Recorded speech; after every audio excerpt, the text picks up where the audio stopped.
Hello everyone, நான் உங்கள் பாலா பேசுகிறேன்.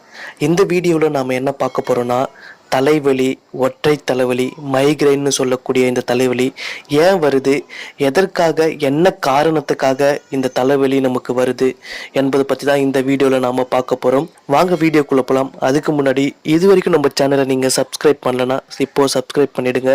பக்கத்தில் இருக்கிற பெல் ஐக்கானையும் கிளிக் பண்ணிவிடுங்க. அப்போ தான் என்னுடைய அடுத்தடுத்த வீடியோக்கள் உங்களுக்கு நோட்டிஃபிகேஷனை வந்து சேரும். ஃபஸ்ட்டு, இந்த தலைவலி வர முதல் முக்கிய காரணமாக எதை சொல்கிறாங்கன்னா, மன அழுத்தம், டிப்ரெஷன், டென்ஷன், எமோஷன். இதுதான் இந்த தலைவலி வரத்துக்கு மிக முக்கியமான காரணமாக இருக்குது. அதுக்கு அடுத்தது, குறைஞ்சது 8 மணி நேரமாவது தூங்கணும். சரியாக தூங்காமல் இருக்கிறது, சரியாக உடம்பை கவனிச்சிக்காமல் உடம்பை ரொம்ப கஷ்டப்படுத்துறது, இதையெல்லாம் தலைவலி ஏற்படுறதுக்கான வாய்ப்பு நிறையா இருக்குது. அது மட்டும் இல்லாமல் உடம்புக்கு ரெஸ்ட் கொடுக்காம, ஓய்வு எடுக்காம தொடர்ந்து வேலை செஞ்சுக்கிட்டே இருக்கிறது. அதுக்கப்புறம் அதிகப்படியாக யோசிக்கிறது, ஏதாவது ஒரு விஷயத்த மனசுக்குள்ளே போட்டுக்கிட்டு அதையே யோசிக்கிட்டு அதை பற்றியே பேசிக்கிட்டு இருக்கிறதுனாலையும் தலைவலி ஏற்படும். இப்போ அடுத்தது, ஒற்றை தலைவலி, மைக்ரைன்னு சொல்லக்கூடிய இந்த தலைவலி ஏன் வருது, என்ன காரணத்தினால வருது என்பதை பார்க்கலாம். இந்த ஒற்றை தலைவலி, மைக்ரேன்னு சொல்லக்கூடிய இந்த தலைவலி வரத்துக்கு மிக முக்கியமான காரணம் உணவு கரெக்டாக சாப்பிடாம இருக்கிறது தான். 3 வேளையும் கரெக்டான நேரத்துக்கு கரெக்டாக சாப்பிடணும். சாப்பிடாம இருக்கிறது, இல்லை டைம் மாறி கரெக்டான நேரத்துக்கு சாப்பிடாம லேட்டாக சாப்பிட்றது, காலையில் சாப்பிடாம மத்தியானம் சாப்பிட்றது, நைட்டு மிட் நைட்டில் சாப்பிட்றது, இந்த மாதிரி பல காரணத்தினால்தான் இந்த மைக்ரைன் வருது. ரெண்டாவது என்ன காரணம்னா, போதுமான அளவுக்கு தண்ணி குடிக்காமல் இருக்கிறது.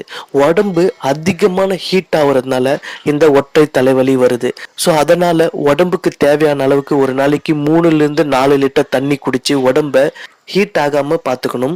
அடுத்தது, உடம்புல போதுமான அளவுக்கு சத்துக்கள் இல்லைன்னா, குறிப்பா மெக்னீசியம் அண்ட் விட்டமின் B2 இந்த சத்து குறைவா இருக்கிறதுனால இந்த ஒற்றை தலைவலி மைக்ரைன் ஏற்படுது. இந்த மெக்னீசியம் அண்ட் விட்டமின் B2 நம்ம இன்க்ரீஸ் பண்ணோம்னா இந்த ஒற்றை தலைவலியை நம்மளால குணப்படுத்த முடியும். இப்போ அறிவியல் ரீதியா, சயின்டிபிக்கா நம்ம மூளைக்குள்ள என்ன நடக்கிறதுனால நம்மளுக்கு தலைவலி, இந்த ஒற்றை தலைவலிலாம் ஏற்படுது என்பதை பார்க்கலாம். நம்ம மூளைக்குள்ள பலவிதமான இரத்த நாணங்கள், நரம்புகள் எல்லாம் சூழ்ந்து பின்னி பிணைஞ்சிருக்கு. நம்ம உடம்புல பலவிதமான வேலை செய்வதற்காக நம்ம மூளைக்குள்ள பலவிதமான கெமிக்கல் ப்ரொடியூஸ், உற்பத்தி செய்யப்படுது. நாம ஓவரா மன அழுத்தம் ஆகும்போது, டிப்ரெஷன் அதிகமாக ஆகும்போது, சரியா தூக்கம் இல்லாம தூங்காம இருக்கிறதுனாலையும், நம்ம உடம்ப சரியா கவனிச்சிக்காம, சரியா தண்ணி குடிக்காம, சரியான நேரத்துல சாப்பிடாம உடம்பு அதிக அளவு ஹீட் ஆகுறதுனாலையும் நம்ம மூளையில இருக்கிற நரம்பு பாதிக்கப்பட்டு மூளையில சுரக்கக்கூடிய கெமிக்கல், அந்த அமிலம் எல்லாம் அளவுக்கு அதிகமா சுரக்க ஸ்டார்ட் ஆகும். இப்படி பல கெமிக்கல்ஸ் அளவுக்கு அதிகமா சுரக்கிறதுனால ஒன்றோடு ஒன்று மிக்ஸ் ஆகி, அதாவது கெமிக்கல் ரியாக்ஷன் அப்படின்னு சொல்லுவாங்க, பல அமிலங்கள் ஒன்றோடு ஒன்று மிக்ஸ் ஆகி நமக்கு தலைவலியை உண்டு பண்ணுது.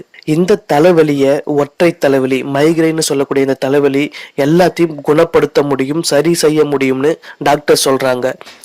அடுத்தது, ஃபேமிலி ஹிஸ்டரி, குடும்ப வரலாறுன்னு சொல்லுவாங்க. உங்க குடும்பத்துல யாருக்காவது இந்த தலைவலி, அடிக்கடி தலைவலி ஏற்படக்கூடிய ப்ராப்ளம் இருந்திருந்தா, உங்க அப்பா, தாத்தா இல்லை அதுக்கு முன்னாடி இருந்தவங்களுக்கு இருந்திருந்தா, இது அப்படியே வழி வழியா தொடரும். அது உங்களுக்கும் இந்த தலைவலி ஏற்படுறதுக்கான வாய்ப்புகள் நிறைய இருக்கு. ஸோ இந்த ஃபேமிலி ஹிஸ்டரியும் ஒரு காரணம் தலைவலி ஏற்படுறதுக்கு. நீங்க நல்ல ஆரோக்கியமா இருந்தாலும் உங்களுக்கு முன்னாடி இருந்தவங்க ஜீன்ல இருந்து இது அப்படியே உங்களுக்கும் தொடரும்.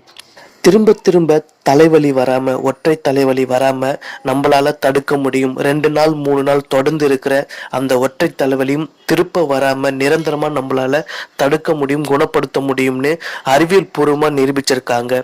அது எப்படி?